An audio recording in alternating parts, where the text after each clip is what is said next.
শহরের কোলাহল থেকে একটু দূরে, যেখানে সময় থমকে দাঁড়ায়, সেই নির্জন নরম বালির স্বপ্নের ঠিকানা মৌসুনী আইল্যান্ড। চেনাই নদীর বুক চিরে ছোট নৌকায় ভেসে যখন দ্বীপে পৌঁছবেন, তখনই বুঝবেন এটা শুধু ভ্রমণ নয়, এটা এক অনুভূতি। সামনে অনন্ত বঙ্গোপসাগরের ঢেউ, পাশে সমুদ্র তীরের নির্জন ক্যাম্প, দুপুরে সুস্বাদু খাবারের ঘ্রাণ, আর সন্ধে নামতেই ঝলমলে লাইটে বদলে যায় পুরো পরিবেশ। হালকা গান, সমুদ্রের হাওয়া, আর প্রিয় মানুষটার হাত ধরে নীরবে হাঁটা। রাত যত গভীর হয়, ঢেউয়ের শব্দ তত মিষ্টি হয়ে ওঠে। চারপাশে নীরবতা, আকাশ ভরা তারা, যেন ভালোবাসার জন্য বানানো এক আদর্শ ঠিকানা। তাহলে চলুন আমার এই রোম্যান্টিক গল্পের সাক্ষী হতে ও দেখতে থাকুন অনিরুদ্ধ ট্রাভেল স্টোরি। টাটা।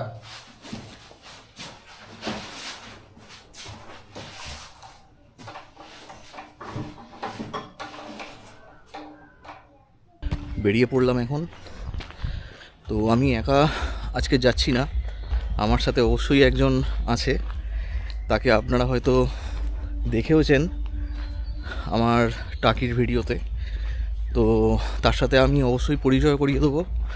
হয়তো নেক্সট যে ট্রিপগুলো আসবে, আমার সফর সঙ্গী আমার সেই বন্ধু হবে। তো চলুন, এখন 7:10 হয়ে গেছে, 7:42 ট্রেন আছে। তো আমাদের একটু তাড়াতাড়ি যেতে হবে। আজকে স্টেশনে ভিড় থাকবে, তার কারণ আজকে সোমবার। স্কুল, কলেজ, অফিস সব আজকের থেকে শুরু হয়ে গেছে। আজকের একটা সপ্তাহের নতুন দিন। তো আমরা এই উইকেন্ড ট্রিপটাকেই বেছে নিয়েছিলাম, যাতে শান্ত শিষ্ট নিরিবিলি একটা এনভায়রনমেন্ট পেতে পারি। তো চলুন, সোনারপুর স্টেশনে গিয়েই আপনাদের সাথে কথা হচ্ছে।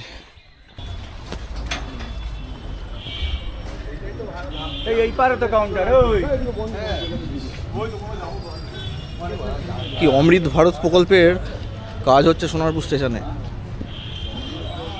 চলে এসেছি, এখন টিকিটটা কাটতে হবে। টিকিট কাটা হয়ে গেল। এখান থেকে নামখানা যাওয়ার ভাড়া পড়লো হচ্ছে 25 টাকা করে।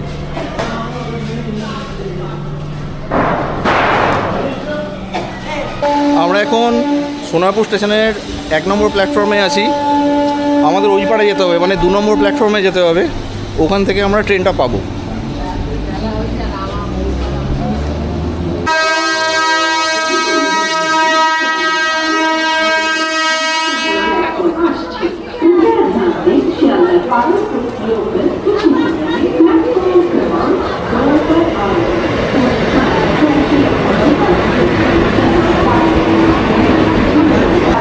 আচ্ছা, একটা কথা আপনাদের জিজ্ঞাসা করি, উত্তরটা আমি দেবো।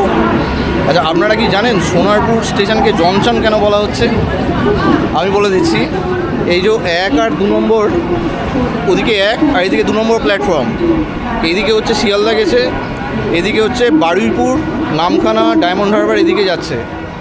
আর এদিকে হচ্ছে আপনার 3 আর 4 নম্বর প্ল্যাটফর্ম। এই 3 আর 4 নম্বর প্ল্যাটফর্মে হচ্ছে রাস্তা এখান থেকে কাট হয়ে যাচ্ছে, যেটা ক্যানিংয়ের দিকে চলে যাচ্ছে। তো ওই জন্য সোনারপুর স্টেশনকে জংশন স্টেশন বলা হয়। সোনারপুর স্টেশনের 2 নম্বর প্ল্যাটফর্মে আমরা চলে এসেছি। আজকে সোমবার, মানুষের কর্মব্যস্ততার দিন শুরু হয়ে গেছে। পরিচয় করিয়ে দিই। আচ্ছা, এ হচ্ছে আমার বন্ধু সঞ্জীব, ছোটোবেলাকার বন্ধু। আপনারা হয়তো ওকে দেখেছেন টাকির ভিডিওতে। থিলকুটের ট্রিপেও ছিল।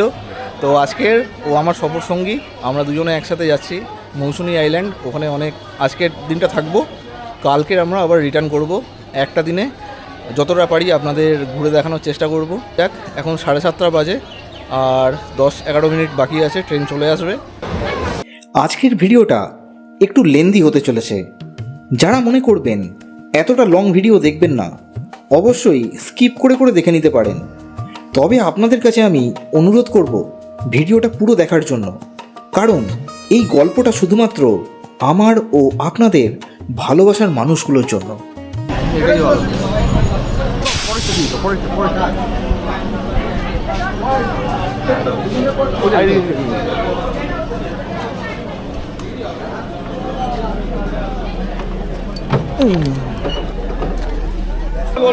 লোকাল ট্রেনে তো টুকটাক খাওয়া দাওয়া চলতেই থাকে, তো আমরাও টুকটাক খাচ্ছি।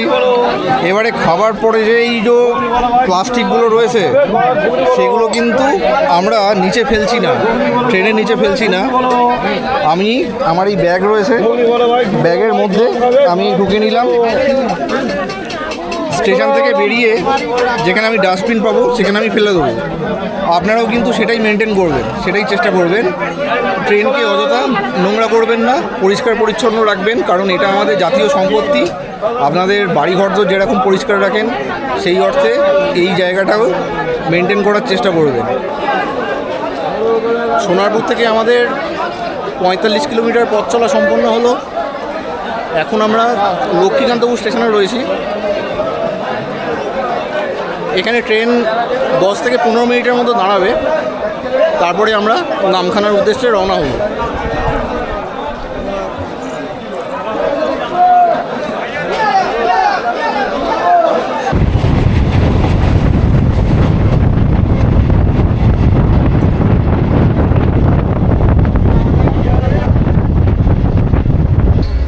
চাল ভাইয়া, চিড়ে ভাইয়া, বাদাম বাদাম লয়ে আমলোকে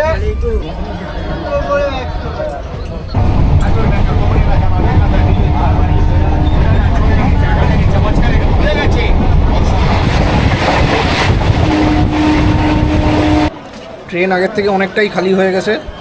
এখন আমরা চা খাচ্ছি। হ্যালো 10 টাকা করে নিল, মোটামুটি ওটা ভালো না।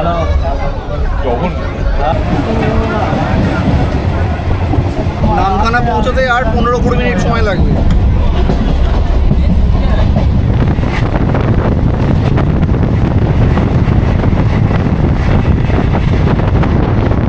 এখানে সিঙ্গেল লাইন, তাই উল্টো দিক থেকে ট্রেন আসার কোনো সম্ভাবনা নেই। ট্রেনের গতি দারুণ, প্রায় 95 থেকে 100 কিলোমিটারের মধ্যে গতি আছে।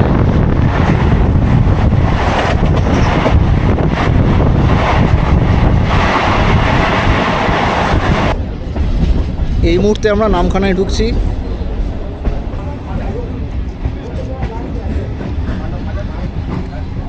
দক্ষিণ 24 পরগনার রেল নেটওয়ার্কের সর্বশেষ স্টেশন হচ্ছে এই নামখানা, এর পরে আর কোনো স্টেশন নেই।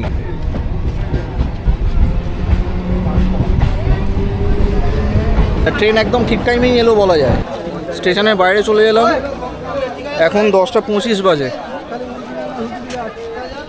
আমরা দুজন আছি। কত টাকা ভাড়া? রিজার্ভে গেলে কত আর শেয়ারে গেলে কত?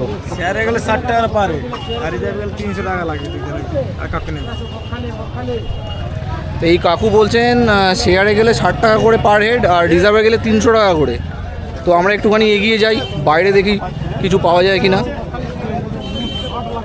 আমরা তো বাড়ি থেকে যখন বেরিয়েছিলাম তখন কিছু খাওয়া দাওয়া করে বেরোইনি, এখন তো খিদেই পেয়েছে, কিছু খেতে হবে। বাইরের দিকে যাই, দেখি কোনো দোকানপাট পাই কি না, ওখান থেকে কিছু খাওয়া দাওয়া যাবে। স্টেশন থেকে কিছুটা এগিয়ে এসেই ডান হাতে একটা খাবারের দোকান আছে, ওখান থেকে আমরা সকালের ব্রেকফাস্টটা করে নিচ্ছি। তো আমরা নিলাম হচ্ছে পেটা পরোটা, অনেক দিন খাইনি, আর ঘুগনি, আর তার সাথে আছে ডিম সেদ্ধ। হ্যাঁ দেখে দিন, করে দিন।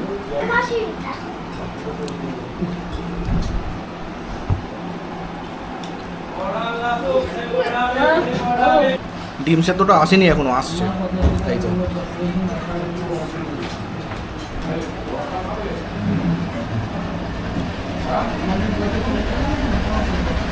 আমাদের জল খাওয়ার পর্ব শেষ করলাম, শেষ করে আমরা এখন হুজ্জতির ঘাটের দিকে এগিয়ে যাচ্ছি।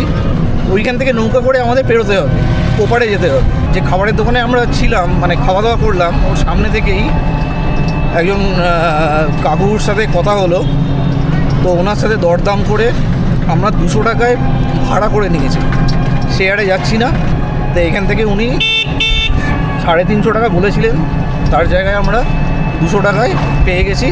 আপনারা যারা স্টেশনে আসবেন, স্টেশন থেকে বেরিয়ে একটু এগিয়ে আসবেন, ওইখানেও পেয়ে যাবেন। ওইখান থেকে আপনারা দরদাম করে নিতে পারবেন আরামসে, কোনো অসুবিধা হবে না।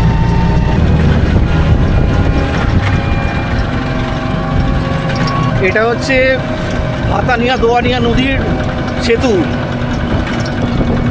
প্রথমবার যখন আমরা যখন বকখালি এসেছিলাম তখন নিচে যে নদীটা আছে হাতানিয়া দোয়ানিয়া নদী, ওই নদী পেরিয়ে ওপারে যেতে হতো। এখন ব্রিজ হয়ে যাওয়ার ফলে অনেক সুবিধা হয়ে গেছে। তখন 1 টাকা করে ভাড়া ছিল নৌকার।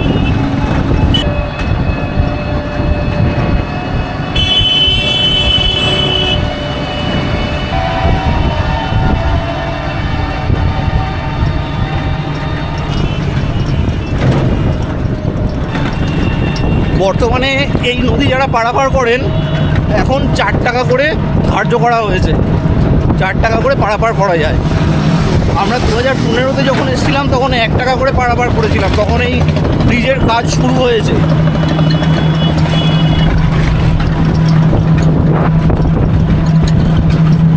এখান থেকে অনেকটাই রাস্তা, প্রায় 16 থেকে 18 কিলোমিটারের মতো হবে। তো টোটোয় করে প্রায় 40 মিনিটের মতো সময় লাগবে ওখানে পৌঁছতে, ঘাটে পৌঁছতে। এখন 10টা 50 বাজে, তা মোটামুটি আরও 1 ঘন্টার মতো লাগবে। 12টা নাগাদ ওখানে আমরা পৌঁছবো।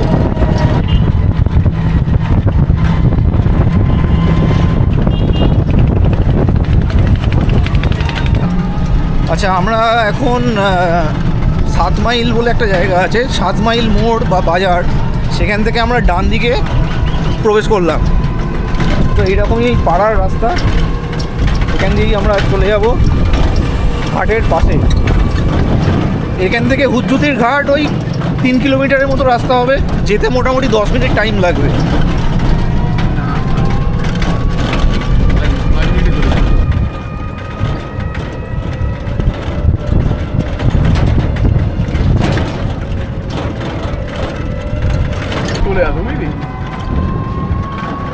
এই যে বিল্ডিংটা দেখলেন, এইটা হচ্ছে সাইক্লোন সেন্টার। এই জায়গাটা তো ঘূর্ণিঝড় প্রবণ এরিয়া। তো যখন গ্রামের, বুঝতেই পারছেন, গ্রামে ম্যাক্সিমাম বাড়ি কাঁচা বাড়ি, এবং তাদের আশ্রয়ের জন্য এখানে এনে রাখা হয়। টোটো থেকে আমরা নেমে পড়েছি এখন। আচ্ছা, আমরা যেটা বলছিলাম, জায়গাটার নাম হচ্ছে হুজ্জাইদ ঘাট, হুজ্জাইদ। আমরা উচ্চারণটা ভুল করছিলাম এতক্ষণ। সিগারেট ফিগারেট লাগলে, ঠান্ডা কোল্ড ড্রিঙ্ক লাগলে আচ্ছা, এই হচ্ছে ঘাট। আমরা ওই পারে যাব। ওপারটা হচ্ছে মৌসুনি আইল্যান্ড। এখানে ফেরি চলাচলের সময়সীমা দেওয়া আছে, একটু দেখিয়ে দিই আপনাদের। এখন 11টা 24 হয়েছে। আবার এখান থেকে আমরা ওই পারে যাব, তার নৌকার সময়সীমা হচ্ছে 11টা 50। অনেকক্ষণ দাঁড়াতে হবে, গরমও বাড়ছে ভালো, বেশ গরম এখন। এই যে নদীটা দেখছেন আপনারা, এই নদীটার নাম হচ্ছে চিনাই নদী। আপনাদের মধ্যে অনেকেই আছেন ভাবছেন মৌসুমী দ্বীপে বাইক নিয়ে কি যাওয়া যায়? আমি বলবো হ্যাঁ বন্ধুরা, আপনারা বাইক নিয়ে এই দ্বীপে নির্দ্বিধায় আসতে পারবেন। রাস্তা থেকে বাইক নৌকা পর্যন্ত নামানো বা ওঠানো পুরোটাই মাঝি দাদারা করে দিয়ে থাকেন। অতএব আপনাদের এই নিয়ে কোনো ক্ষেত্রে টেনশন করার দরকার নেই। যে টাইমটা আপনাদের দেখালাম না, সেই টাইমে অনুযায়ী যদি আপনারা যান তাহলে আপনাকে 5 টাকা করে ভাড়া দিতে হবে ওই পারে যাওয়ার জন্য। আর এই যে স্পেশালভাবে নিয়ে যাচ্ছে আমাদের, তাই জন্য এটা 10 টাকা করে ভাড়া লাগবে।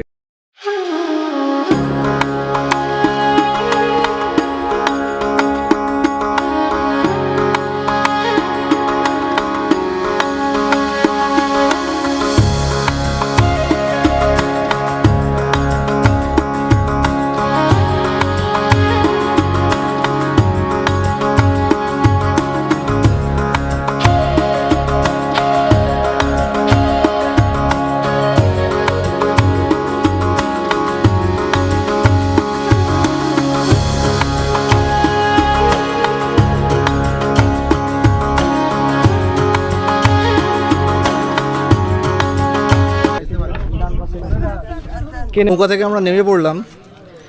এখন আমাদের এখান থেকে আবার টোটো করে ক্যাম্পে যেতে হবে। দেখি এখানে টোটো কত করে ভাড়া নেয়। 35 টাকা করে পার হেড ভাড়া বলছে। এনাদের সাথে কথা বলে যা জানলাম আমাদের প্রায় আধ ঘন্টা টাইম লাগবে আবার এখান থেকে যেতে।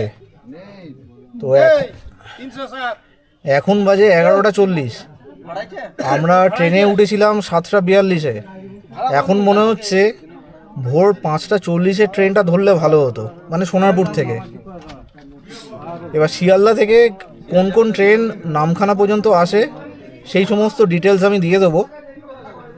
তো আপনারা যারা আসবেন একদম ভোরবেলার ট্রেন ধরবেন, তাতে যত তাড়াতাড়ি এখানে আসতে পারবেন তত ভালো। এখন আমরা এগিয়ে চলেছি আমাদের ক্যাম্পের দিকে। যেতে যেতে এই দ্বীপের অসাধারণ গ্রাম্য পরিবেশ আমাকে মোহিত করে তুলেছে। এই রকম গ্রামের পরিবেশ আপনাদের মধ্যে কার কার ভালো লাগে একটু কমেন্ট করে জানাবেন।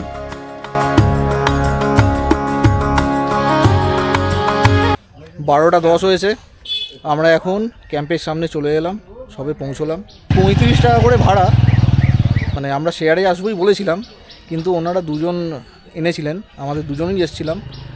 তো ওরা একটা ভাড়া শেয়ার করলো আর আমরা একটা শেয়ার করলাম, আমাদের দিতে হলো 105 টাকা।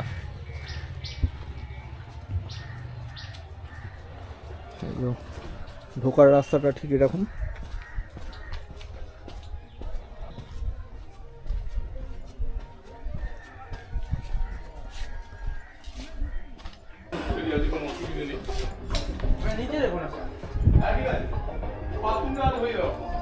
ভেতরের জায়গাটা এরকম ঠিক।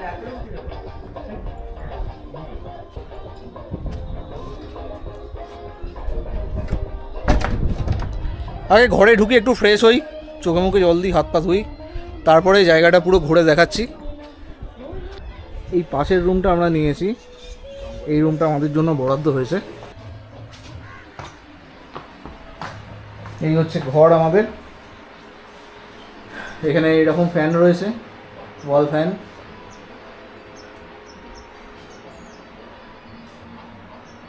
দুজন আরামসে থাকা যাবে, কোনো অসুবিধা নেই। এখানে একটা ছোট্ট আয়না আছে, ছোট একটা বেসিন আছে। বাথরুমটা এরকম পরিষ্কার পরিচ্ছন্ন আছে, খুব একটা বড় নয় কিন্তু ঠিক আছে, অসুবিধা নেই।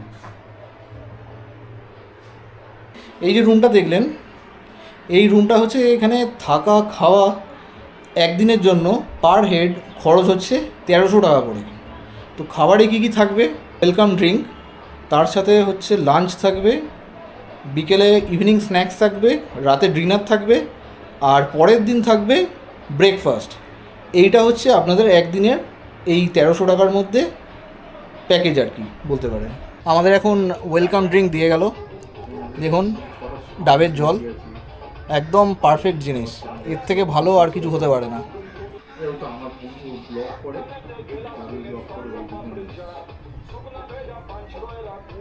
ডাবটা কিন্তু বেশ ভালোই মিষ্টি, ডাবের জলটা। একটু সমুদ্রের কাছে এলাম এখন। মোহনা যেহেতু এখানে খুব কাছাকাছি, সেই জন্য ঢেউ এখানে খুবই কম বলতে গেলে। আমার কোনো আপাতত পরিকল্পনাও নেই এখানে স্নান করার, তবে জায়গাটা ভালো, একটা দিন কাটানোর জন্য বেশ ভালো জায়গা, নিরিবিলি আছে, শান্তশিষ্ট পরিবেশ। এখানে আপনারা আসবেন, শহরের কোলাহল মুক্ত পরিবেশ, প্রচুর ফ্রেশ অক্সিজেন, দূষণের কোনো ব্যাপারই নেই এখানে। একটা দিন আসবেন, রেস্ট নেবেন, খাওয়া দাওয়া করবেন, সমুদ্রের হাওয়া খাবেন, আর কি চাই। একটা কথা আপনাদের বলি, এই যে এখন আস্তে আস্তে শীতকাল চলেই গেল বলতে গেলে, শুধু ভোরবেলার দিকটা একটু ঠান্ডা থাকে আর রাত্রিবেলার দিকে একটু হালকা ঠান্ডা থাকে। আস্তে আস্তে গরম পড়বে। এখন দিনের বেলায় সর্বোচ্চ তাপমাত্রা প্রায় 30 ডিগ্রি ছুঁই। এই মুহূর্তে হয়তো আপনাদের মনে হতেই পারে গরমকাল চলে এলো, আর এখন ঘুরতে বেরিয়ে কি হবে। একটা কথা সবসময় মনে রাখবেন যে ঘোরার কোনো সময় হয় না, সব সময়ই আপনারা ঘুরতে যেতে পারবেন। অবসর যাপনের আলাদা করে কোনো শীতকাল, বর্ষাকাল, বসন্তকাল এরকম হয় না। অবসর যাপন আপনারা সব সময়ই করতে পারেন। তাই জন্য আপনাদের মনে এই দ্বিধা রাখবেন না যে শীতকাল হলেই একমাত্র আমরা ঘুরতে যাব। ঘুরতে যাবার বা অবসর যাপন কাটানোর কোনো সময় নেই, আপনারা যখন তখন এখানে আসতে পারবেন বা যেখানে সেখানে যেতেও পারবেন। তো এই কথাটা সবসময় আপনারা মাথায় রাখবেন যে শীতকালই একমাত্র ঘোরার কাল, এরকমটা কোনো ব্যাপার না। এখন আমরা ডাইনিং রুমে চলে এসেছি। তো ডাইনিং রুমের জায়গাটা আমি দেখাচ্ছি। এরকম তো আমাদের খাবারও দিয়ে গেছে। মেনুতে কি কি আছে একবার আপনাদের দেখিয়ে নিই।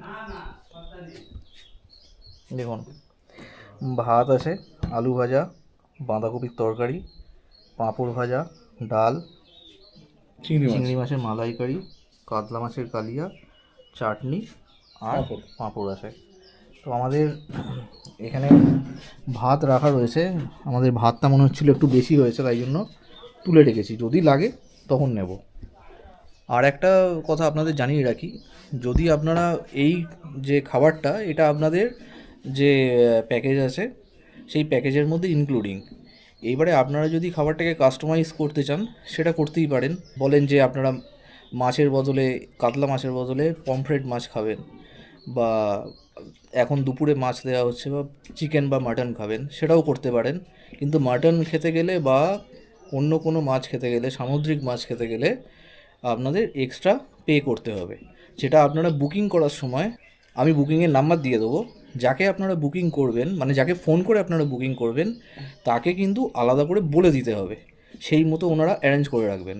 ঠিক আছে, এই জিনিসটা কিন্তু মাথায় রাখবেন। তবে হ্যাঁ, খাবারের পরিবর্তন আপনারা আপনাদের মতো করতেই পারেন, সেটা আপনাদের বুকিং করার সময় বলে দিতে হবে, তাহলে ওনারা ভালোভাবে জিনিসটা অ্যারেঞ্জ করে রাখবেন। খাবারের স্বাদটা কীরকম একবার আপনাদের বলছি। এই যে খাবারটা দেখলেন, এটা আপনাদের কমপ্লিমেন্টারি। আমরা বুকিং করার সময় আলাদা করে কিছু বলিনি এনাদের, তবে রাত্রেবেলা বা স্ন্যাক্সে কী খাবো সেটা আমরা বলে দিয়েছি। দেখা যাক কি হয়। ডাল, সবজি, আলু ভাজা এটা দিয়ে খেলাম, বেশ ভালোই লাগলো গরম গরম। এবারে চিংড়ি মাছের মালাইকারি দেখি।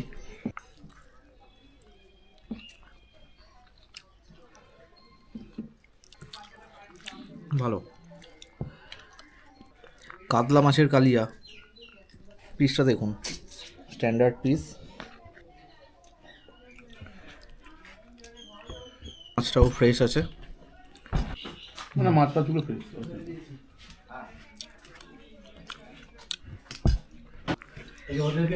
খাওয়া দাওয়াতে প্রথম ইমপ্রেশন ভেরি গুড। খাওয়া দাওয়ার পর্ব শেষ হলো। খাওয়ার পরে আপনারা এখানে হাত ধুয়ে নিতে পারবেন, বেসিন এবং হ্যান্ড ওয়াশ দুটোই রয়েছে। আমি কোনো প্রমোশন করছি না, কিন্তু এনাদের এই নীল নির্জনে ক্যাম্পের খাওয়া দাওয়ার কোয়ালিটি খুবই ভালো। প্রতিটা খাবারের টেস্ট খুব ভালো ছিল। রাত্রিবেলা কিছু খাবারের পরিবর্তন করেছি, আপনাদের সেটাও দেখাবো। এই দাদার সাথে কথা বলছিলাম, এখানকার যিনি ম্যানেজার, তো উনি বলছেন বছরের সব দিনই খোলা থাকে। মেন সিজন যেটা, মানে মেন ব্যবসার সময় এনাদের যেটা লোকে বেশি আসে যে সময়টা, সেটা হচ্ছে নভেম্বর থেকে এই ফেব্রুয়ারি পর্যন্ত। এবারে আপনাদের দেখিয়ে দিচ্ছি এখানে কি ধরনের রুম আছে আর ভাড়া কত, এবং এই ভাড়া হচ্ছে ইনক্লুডিং ফুডিং। তো সেগুলো আপনাদের এক এক করে দেখিয়ে দিচ্ছি। এই রুমটা যেটা দেখছেন, লাইটটা একটু জ্বালি, এই রুমটা যেটা দেখছেন এটা হচ্ছে 1200 টাকা করে। এখানে মোটামুটি 5 জন তো এখানে থাকতে পারবে আরামসে। এখানে 5 জন থাকতে পারবে, ছোট বাচ্চা সমেত 5 জন হয়ে যাবে। আচ্ছা, ঘরে এসি আছে। হ্যাঁ, তো এখানে একটা ছোট বেসিন আছে, একটা আয়না আছে, আর বাথরুমটা এটা, কোমোড আছে, কল আছে, শাওয়ার রয়েছে। এখানে গিজার নেই, গিজারের পয়েন্ট করা আছে কিন্তু গিজার নেই।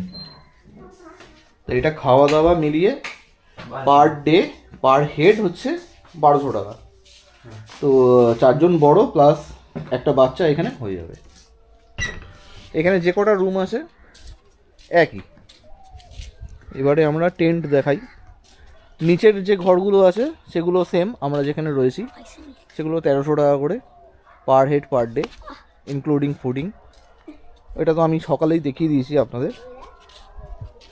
আপনারা টেন্টে যদি থাকতে চান তাহলে সেটাও আমরা দেখিয়ে দিচ্ছি। এরকম বাঁশের সিঁড়ি রয়েছে, বাঁশ দিয়ে পুরো তৈরি করা। একটা টেন্ট আমি দেখিয়ে দিচ্ছি কীরকম হয়। দেখুন এখানে দুজন আরামসে থাকা যাবে। একটা লাইট রয়েছে, চার্জার পয়েন্ট রয়েছে, সুইচ রয়েছে, মোবাইল চার্জিংয়ে কোনো অসুবিধা হবে না। এখানে আপনারা যদি মনে করেন থাকতে পারেন। টেন্টের ভাড়া হচ্ছে 1000 টাকা করে পার হেড পার ডে। সকালের দিকে আমরা এখানে বসেছিলাম। হ্যাঁ, এদিকে যে রুমটা রয়েছে, আমরা যেদিকে রয়েছি ওই রুমটা হচ্ছে 1300 টাকা করে per day per head fooding এবং লজিং। টেন্ট হচ্ছে 1000 টাকা করে পার ডে পার হেড। আর ওই দিকে যে ঘরগুলো আমি দেখিয়ে দিলাম ওইটা হচ্ছে 1200 টাকা করে। এখন কুয়াশা অনেকটাই কেটেছে, আর এখান থেকে আমার মনে হচ্ছে সূর্যাস্তের একটা দারুণ ভিউ পেতে পারি। এইটা আমাকে ফ্রেমবন্দি করে রাখতে হবে আপনাদের জন্য। তো এখন ঠিক জায়গাটা এরকম লাগছে।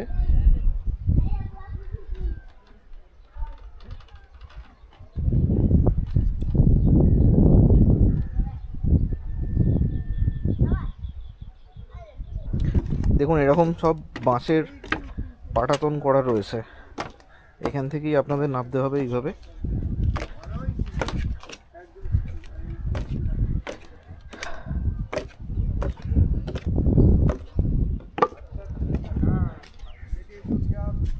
সঞ্জীব এখন ঘুমোচ্ছে, আমি আর ওই জন্য ওকে ডাকলাম না। তো ওকে ডাকছি একটু পরে, সূর্যাস্তটা যখন হবে তখন ওকে আমি ডাকবো। এই বিকেলবেলা এখানে এত সুন্দর একটা মনোরম ওয়েদার রয়েছে, এই ওয়েদারটাকে একটুখানি ফিল করার ব্যাপার আছে। আপনারা এলে যখন বিকেলবেলার দিকে সমুদ্রটা একটু দূরে চলে যাবে, এখানে এসে একটুখানি হাঁটবেন, ভালো লাগবে। এখানে পর পর সব ক্যাম্প রয়েছে, যতদূর চোখ যাচ্ছে ততদূর এরকম ধরনের ক্যাম্প রয়েছে। নিচ থেকে এরকম লাগছে।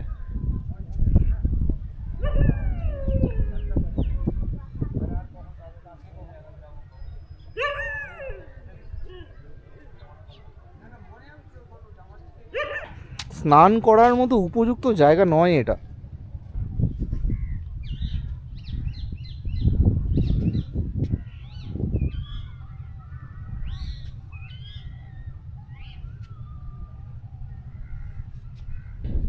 আমি প্রশাসনের কাছে একটা অনুরোধ করব, যেহেতু এখানে অনেক পর্যটক এখন আসেন, আর যারা সমুদ্রে এসে সমুদ্রে স্নান করতেও ভালোবাসেন, তাদের জন্য অন্তত মানে এই জায়গাটা একটা সি বিচের মতো পরিষ্কার পরিচ্ছন্ন হলে খুব ভালো হয়।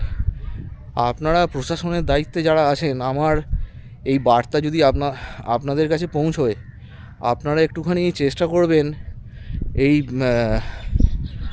সমুদ্র লাগোয়া যে জায়গাটা রয়েছে, এটাকে আমি সি বিচ ঠিক বলতে পারছি না, কারণ এইটা দেখে কারুর মনে হবে বলুন সি বিচ? আপনারা যারা প্রশাসনের দায়িত্বে আছেন প্লিজ একটুখানি ভেবে দেখুন। আমার মনে হয় কৃত্রিমভাবেও এখানে একটা বিচ যদি তৈরি করা হয়, আশা করি পরিবেশের ক্ষতি কিছু হবে না। তো দেখুন, আপনারা ভেবে দেখুন, যদি করতে পারেন খুব ভালো হয়। এটাই অনুরোধ আপনাদের কাছে। এখন 5টা 13 বাজে, বিকেল 5টা 13। আপনাদের একটা জিনিস দেখাচ্ছি, দেখুন কীরকম লাগছে।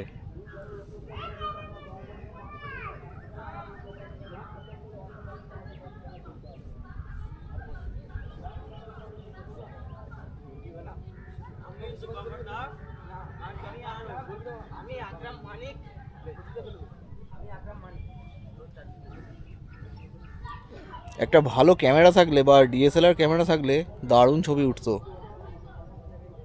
কিন্তু আমার কাছে ডিএসএলআর ক্যামেরা এই মুহূর্তে নেই। তবে এখান থেকে সূর্যাস্তের যে দৃশ্য অসাধারণ দেখা যাবে। এখন সেটারই অপেক্ষা, দেখা যাক।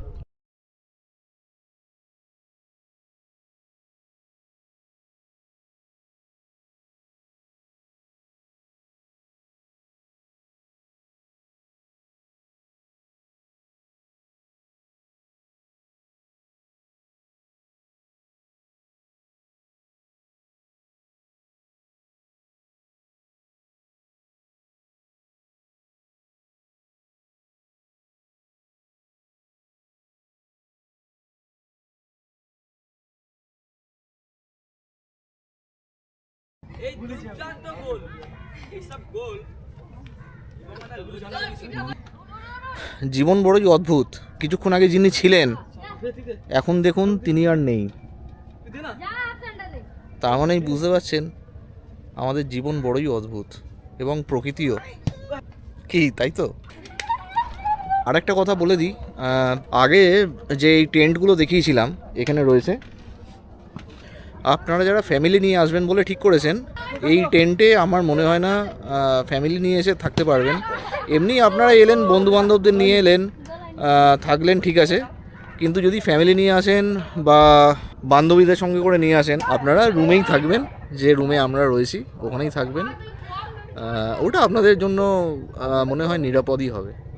এখানে আমাদের মতো আমরা দুই বন্ধু এসেছি, আমরা এখানে থাকতেই পারতাম, কিন্তু আমরা আর থাকলাম না। আপনারা যারা বন্ধুদের নিয়ে আসবেন আপনারা এখানেই থাকতে পারেন, কোনো অসুবিধা নেই। তবে ফ্যামিলি নিয়ে এলে রুমেই থাকা ভালো।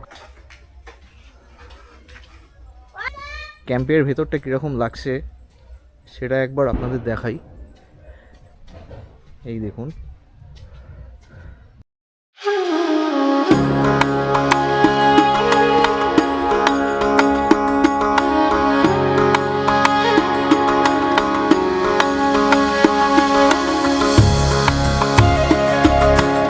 যাদের কঠিন পানীয় চলে তাদের উদ্দেশ্যে বলছি, আপনারা এইসব ক্যাম্পে এলে সঙ্গে করে অবশ্যই নিয়ে আসুন, কারণ এখানে পাওয়া গেলেও এক একটি বোতলের পিছনে হয়তো 300 টাকার বেশি খরচা করতে হতে পারে।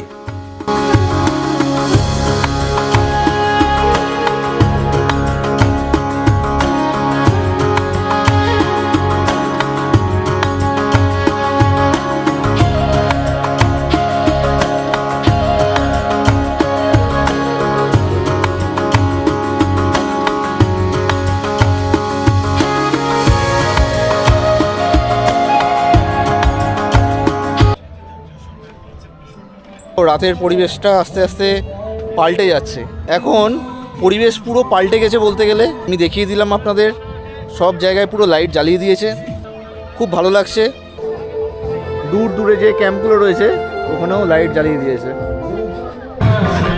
এখন চা দিয়ে গেল, আর এখানে গান বাজনা অলরেডি শুরু হয়ে গেছে। ইভিনিং স্ন্যাক্স আনছে, দেখা যাক এখানকার স্ন্যাক্স কীরকম হয়। আচ্ছা, এই মুহূর্তে ইভিনিং স্ন্যাক্স দিয়ে গেল। এখানে একটু লাইটটা কম আছে বলে আমাকে এরকমভাবে আর কি করতে হচ্ছে ভিডিওটা। আপনাদের দেখাই, এই যে মুড়ি আর বেগুনি, আর আমরা যেটা বলেছিলাম ভোলা মাছের ফ্রাই দেওয়ার জন্য, ওটা নিয়ে আসছে। এখন ভোলা মাছের ফ্রাই দিয়ে গেল, এই ঠিক এরকম।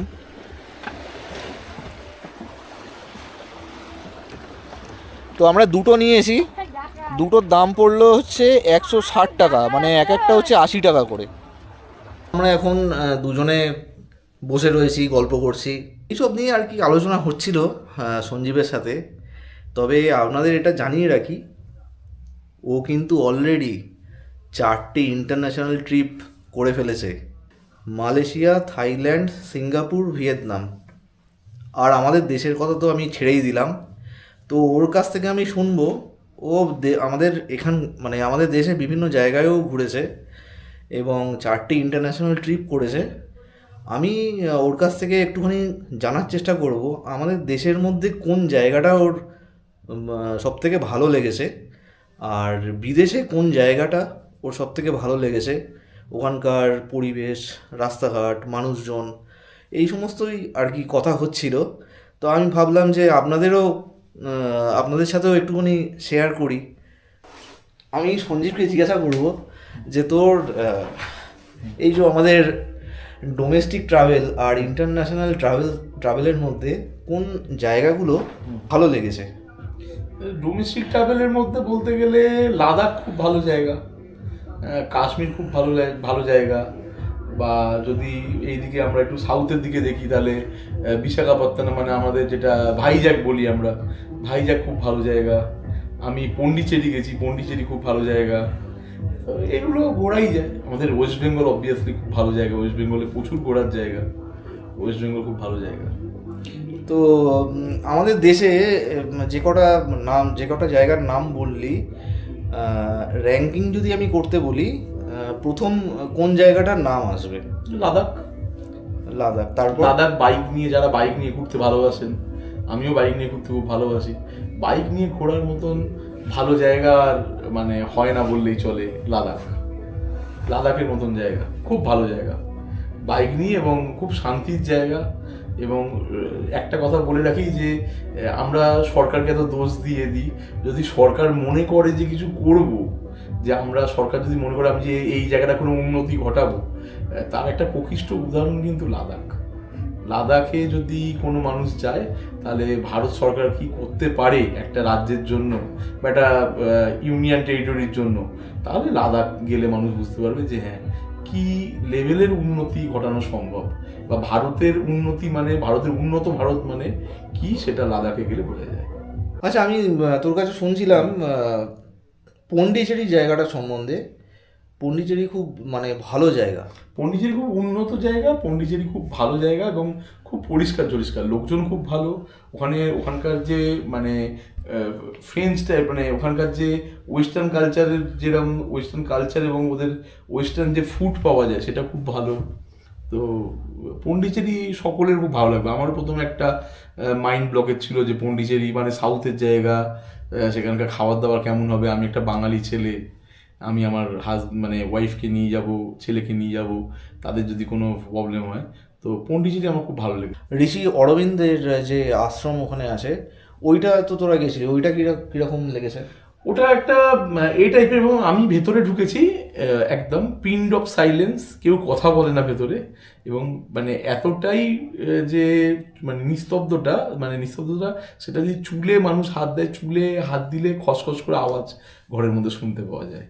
কতগুলো লোক বসে রয়েছে, তার মধ্যেও যদি কেউ মাথার চুলে হাত দেয় তাহলে তার আওয়াজ পাওয়া যায়। আমি কিছুক্ষণ বসার পর ঘুমিয়ে পড়েছিলাম। তার মানে বুঝতে পারছেন, মানে ওখানে ধ্যান করার হচ্ছে আদর্শ জায়গা। মানুষ ধ্যান করতেই যায়। আমার খুব ইচ্ছে আছে, যদি কোনোদিন সম্ভব হয় আমিও পন্ডিচেরি যাব। তো এবারে একটু জেনে নিই, ইন্টারন্যাশনাল যে 4টে ট্রিপও করেছে সেটার মধ্যে কোনটা ওর আর কি ভালো লেগেছে, কোন জায়গাটা, কোন দেশটা? ইন্টারন্যাশনাল 4টে ট্রিপ করলেও এই ইন্টারন্যাশনাল 4টে ট্রিপের মোটামুটি একটা মানে আমি যে ট্রিপগুলো করেছি সবই মোটামুটি একই সাইডে আর কি। মানে ভিয়েতনাম বলি বা আমাদের সিঙ্গাপুর বলি বা মালয়েশিয়া বলি বা থাইল্যান্ড বলি, থাইল্যান্ড আমি 3বার গেছি, আর ভিয়েতনাম গেছি আমি 1বার, সিঙ্গাপুর 1বার, মালয়েশিয়া 1বার। তো এর মধ্যে ভালো বলতে যদি খুব ঝাঁ চকচকে ব্যাপারটা হয় তাহলে বলতে হবে সিঙ্গাপুর, একটা ফার্স্ট ওয়ার্ল্ড কান্ট্রি, মানে কস্টলি লিভিং আর কি। তো ওই জায়গাটা আমার খুব ভালো লেগেছে। ওদের যে অ্যামিউজমেন্ট যে পার্ক আছে বা ওদের যে এগুলো আছে ওগুলো খুব ভালো। আর যদি মানুষের সাথে মিশতে হয় তাহলে ভিয়েতনাম, থাইল্যান্ড এগুলোর একটা এর ব্যাপার আছেই। আর আছে মালয়েশিয়াও ভালো, কিন্তু মালয়েশিয়াটা আমি বলবো যে এইগুলোর অতটা নয়। কিন্তু থাইল্যান্ডে আমি 3বার গেছি, কারণ একটা কারণেই গেছি যে ওখানকার মানুষজন খুব ভালো হয়, খুব হেল্পফুল হয়, এবং ওদের ওখানে অন্য একটা খুব বড় ব্যবসা চলে, কিন্তু ওদের ট্যুরিজম ব্যবসাটাও খুব বড় এবং মানুষজনকে নিয়েই ওরা চলে, এবং ওদের ধর্মে ওদের দেশের যে কালচার আমাদের ইন্ডিয়ান কালচারের মধ্যে মানে খুব মিল আছে। এটাও আমাদের একটা মানে প্রি প্ল্যান্ড সেই অর্থে নয়, হঠাৎ করেই ঠিক হলো যে যাই মৌসুমি আইল্যান্ডটা ঘুরে আসি, তো চলে এলাম আর কি। সঞ্জীবের আর কি এই যে ট্রাভেল করার অভিজ্ঞতা আমাদের থেকে অনেক বেশি। তো আমি চাইবো নেক্সট যে ট্রিপগুলো হবে, হয়তো আমরা প্রথমে ছোটো ছোটো ট্রিপই করব, সেই সফরের যেন আমারও সঙ্গী হয়। ভগবানের কৃপা এবং আপনাদের সহযোগিতা একদম সকলের সাপোর্ট থাকলে হয়তো আমাদের আমাদের এই ঘোড়া থামবে না, এই ঘোড়াটা চলতেই থাকবে, ঘুরতেই থাকবে ব্যাপারটা। একদম আপনাদেরও দেখবেন পরে হয়তো ইচ্ছা থাকবে যে অনিরুদ্ধর সাথে সঞ্জীব থাকলে ভালো হয়। তো দেখা যাক, সময় হয়তো সেই ইচ্ছা আমাদের পূরণ করবে। ঠিক আছে, সবাই ভালো থাকবেন, টাটা। রাতের খাবার চলে এসছে, এই যে ভাত আছে, একটা সবজি আছে বাঁধাকপির, লেবু লাগবে? ডাল আছে, দাও একটু লেবু দাও। আর মাটন আছে। এই যে বাঁশের নিচে জল। আমরা যদি পূর্ণিমার সময় আসতাম খুব ভালো লাগতো। Good morning. আজকের মঙ্গলবার, ফেব্রুয়ারি মাসের 17 তারিখ। তো ঘুম থেকে উঠেছি অনেকক্ষণ বলতে গেলে ওই 6:15 নাগাদ উঠেছি ঘুম থেকে। এখন 7টা বাজে। কালকের বিকেলবেলা আপনারা দেখেছিলেন এই সমুদ্র অনেকটা পিছিয়ে গেছে, সন্ধ্যেবেলার পর থেকে জোয়ার আসে। তবে এখন যে ওয়েদারটা এখানে হয়ে রয়েছে বেশ মনোরম ওয়েদার, গরম একদম নেই বললেই চলে, সুন্দর হাওয়া দিচ্ছে।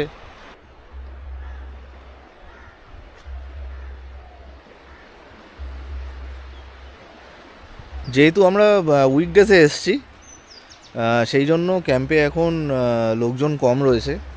আমরা দুজন আছি, আর হচ্ছে কিছু কলেজের ছেলেরা এসছিল, তারা রয়েছে। আর সেরকম পর্যটক বলতে কেউ নেই।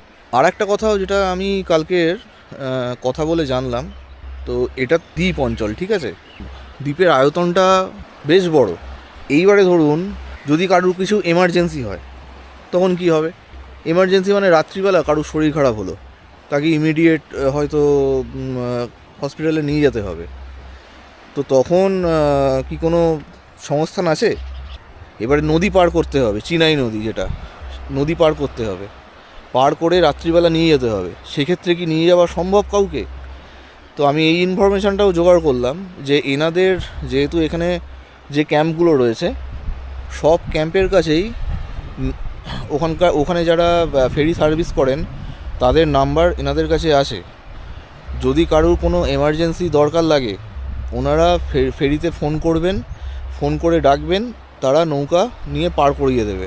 নদীর ওপারে তো পৌঁছে গেলেন, তারপরে হ্যাঁ তারপরেও ব্যবস্থা আছে যে যে মাঝিরা নৌকা নিয়ে নদীর ওপারে আপনাদের নিয়ে যাবেন তারাই গাড়ি ঠিক করে রাখবেন, টোটো ঠিক করে রাখবেন আগে থেকে। তো ওখান থেকে টোটো মেন রাস্তা পর্যন্ত নিয়ে যাবে, তারপরে তো অ্যাম্বুলেন্স হয়ে যাবে, সেক্ষেত্রে কোনো অসুবিধা নেই। এই ব্যবস্থাটা এনারা করে দেবেন এবং তার বিনিময়ে যে চার্জটুকু লাগবে তাকে দিতে হবে আপনাদের।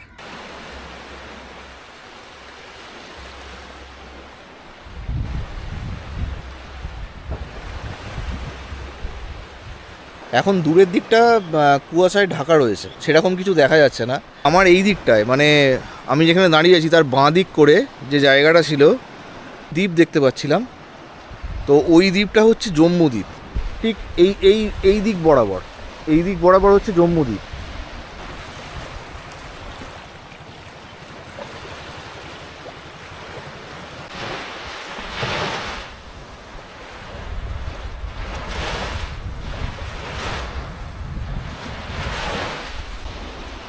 সকালবেলা যখন আপনারা ঘুম থেকে উঠে দেখবেন যে সমুদ্রটা একটু দূরে চলে গেছে, তা আপনারা নিচে নেমে এসে সি বিচ ধরে হাঁটতে পারেন, ভালো লাগবে আপনাদের। আমি হাঁটতে হাঁটতে অনেকটাই চলে এসেছি এরকম জায়গা। ছুটি কাটাতে গেলে আপনাদের সময় মতো আপনারা চলে আসবেন। ঠান্ডা কবে পড়বে, শীত কবে পড়বে, সেই আশায় বসে থাকতে গেলে তো আর হবে না। আপনাদের যখন মনে হবে, যখন ইচ্ছে হবে আপনারা এখানে চলে আসতে পারেন।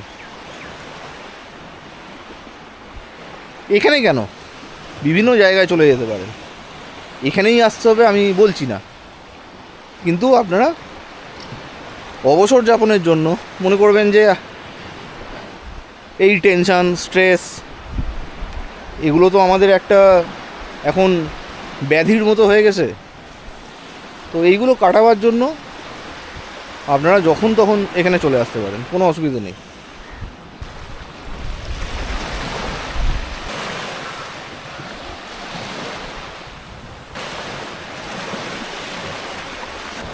আকাশ সমুদ্র মিলেমিশে একাকার।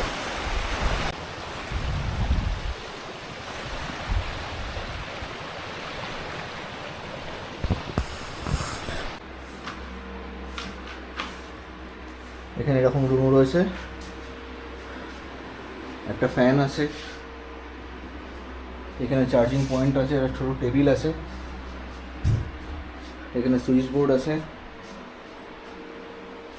এসির পয়েন্ট করা আছে কিন্তু এই মুহূর্তে এসি লাগানো নেই। এখানে একটা ছোট আয়না, একটা ছোট বেসিন, টয়লেটটা আছে,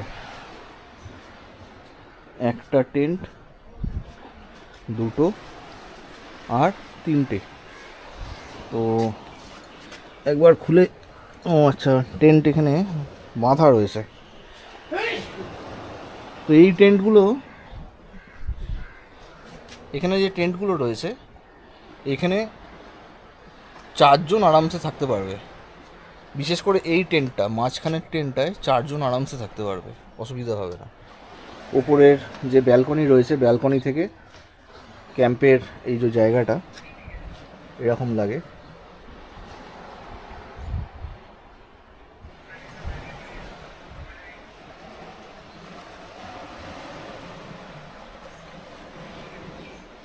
এখন আমরা ব্রেকফাস্ট টেবিলে চলে এসেছি। আমাদের কথা মতো ওনারা, আমরা বলেছিলাম ম্যাগি বা এগ টোস্ট যদি যেটা হোক করে দিলে আমরা খেয়ে বেরিয়ে যাব। এখন বাজে 8:15, তো আমরা 8:30টার মধ্যে বেরোবো। সেই অনুযায়ী ওনারা এগ টোস্ট বানিয়ে দিয়েছেন, এগ টোস্ট আর চাটা খাওয়া হয়ে গেছে, চা বিস্কুট আর এই এগ টোস্ট ওনারা বানিয়ে দিয়েছেন। সকালের যে ব্রেকফাস্ট, এই ব্রেকফাস্টটা দেওয়া হয় 9টা থেকে 9:30টার মধ্যে। তো ম্যাক্সিমাম যারা ট্যুরিস্ট আছেন তারা নামখানা থেকে 12:28 ট্রেনটা ধরেন। তো আমাদের কিছু কাজ পড়ে যাওয়ায় আমরা আর্লি বেরিয়ে যাচ্ছি। তো ওই জন্য আমাদের ব্রেকফাস্টটা একটা এইভাবেই মানে কমপ্লিট করতে হলো। আর ব্রেকফাস্টে এনারা দেন হচ্ছে লুচি আর তরকারি। এখন বাজে 8:25, আমরা বেরিয়ে যাচ্ছি। এখান থেকে একটুখানি হেঁটে গিয়ে টোটো স্ট্যান্ড আছে, ওখানে যেতে হবে। কত ভাড়া নেয় সেটাও দেখতে হবে, কারণ এখন তো চেক আউটের টাইম হয়নি। ক্যাম্প থেকে বেরিয়ে এই রাস্তা ধরে হেঁটে কিছুটা এগিয়ে যেতে হবে। ওইখানে হচ্ছে টোটো স্ট্যান্ড আছে, ওই টোটো স্ট্যান্ডে গিয়ে আপনাদের টোটো ধরে ঘাট পর্যন্ত যেতে হবে। আমরা এই দিকের রাস্তা দিয়ে আমরা এলাম, এসে এখানে এই মোড়ে একটা মোড় আছে, মোড়ের মাথায় হচ্ছে টোটো স্ট্যান্ড। এইখান থেকে আপনাদের টোটোয় উঠতে হবে।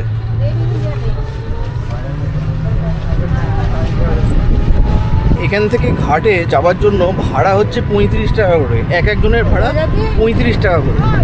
এবারে আপনারা যদি বুক করে যান, ডাইরেক্ট গাড়িটা বুক করে যান, অনেক সময় প্যাসেঞ্জার হচ্ছে না, আপনারা দাঁড়িয়ে থাকবেন না। তো যদি বুক করে গেলে আপনাদের 250 টাকা খরচা করতে হবে। এদের আর একটা কন্ডিশন আছে, সেক্ষেত্রে আপনাকে 175 টাকা ওনাদের দিতে হবে। মাঝখান থেকে যদি কোনো প্যাসেঞ্জার ওঠেন, সেই টাকাটা ওনারা মাইনাস করে দেবে। এই হচ্ছে ব্যাপার এখানকার।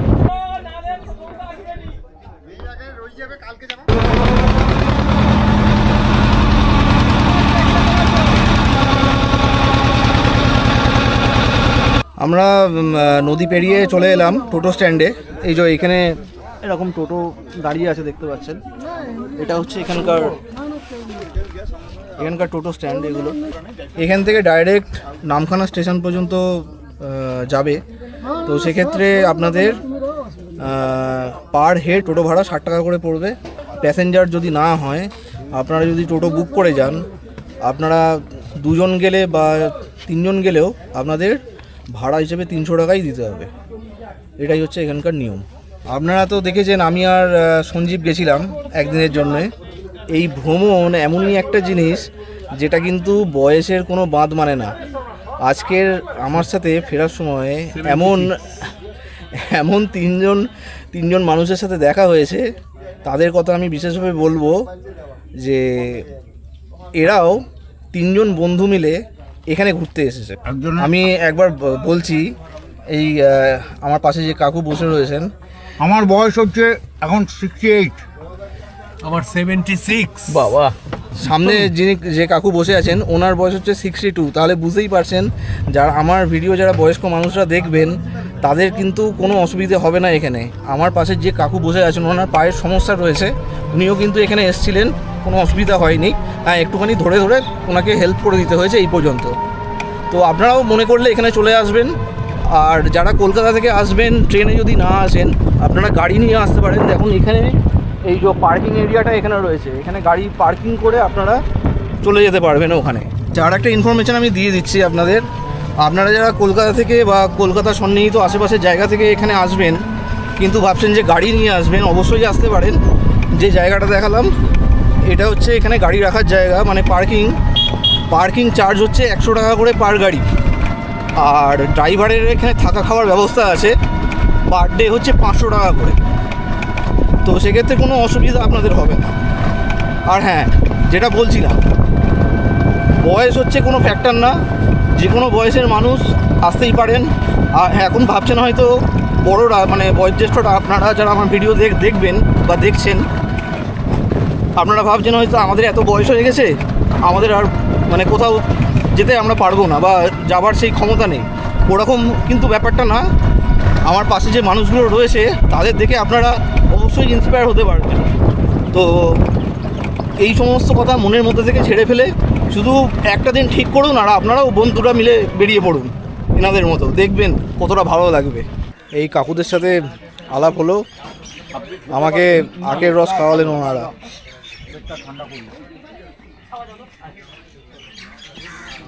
দারুণ মিষ্টি। ওনারাও এই 3 বন্ধু মিলে বেরিয়ে পড়েন, তো ভালো লাগলো। এই বয়সের মানুষেরাও 3 বন্ধু মিলে বেরিয়ে পড়ছেন। জানি না আমরা ভবিষ্যতে এরকমভাবে দিন কাটাতে পারবো কি না। তো ভবিষ্যতের কথা আমাদের ভাবলেও হবে না, আমরা এখন যে সময়ে রয়েছি এই সময়টাকেই এনজয় করি। আজ আমার গল্প এই পর্যন্তই। একদিনের এই ট্রিপটা খুব এনজয় করলাম। আবার আপনাদের সাথে দেখা হবে কোনো এক নতুন দিনে, কোনো এক নতুন জায়গায়। ভিডিওটা কেমন লাগলো লাইক আর কমেন্টের মাধ্যমে অবশ্যই জানাবেন এবং বন্ধুদের সাথে শেয়ার করবেন। আর সাবস্ক্রাইব করতে কিন্তু ভুলবেন না। সকলে ভালো থাকবেন ও সুস্থ থাকবেন। জয় হিন্দ, বন্দে মাতরম, ভারত মাতা কি জয়।